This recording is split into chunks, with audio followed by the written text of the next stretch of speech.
One of the key questions you're going to hear plenty of in the foreign policy arena is the question of how will we know if Iran moves to build a nuclear weapon? Will the US have time to stop it building a nuclear weapon?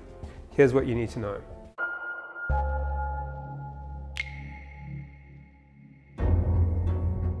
One of the key questions you're going to hear in discussion on Iran in the coming weeks is the question of the red line on Iran.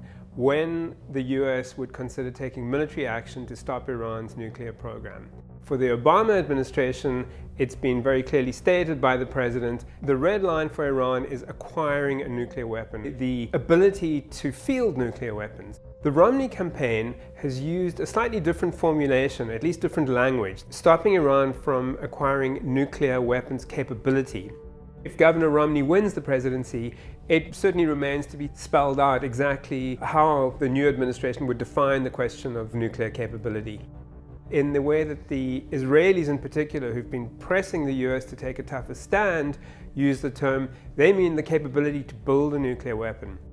Now, you might remember that when Prime Minister Benjamin Netanyahu was at the United Nations, his red line for capability was Iran having enough medium-enriched uranium enriched to 20% purity, that if it were taken and reprocessed to weapons grade, which is above 90%, that would be sufficient for one bomb. That's a process that could take probably 3 to 6 months. In order to do that, Iran would have to expel the inspectors of the International Atomic Energy Agency.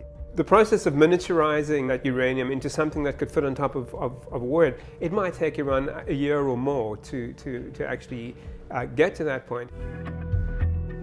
What's important about this is that certainly the case that Netanyahu was making was that we won't know in time to stop Iran. From the Obama administration's point of view, in fact, there will be considerable lead time. There will be certainly a year or even more, during which time Iran will have unambiguously signaled the world that it intends to build nuclear weapons, and which will give time for the US to muster a military response, as it has vowed to do in order to stop Iran achieving that point.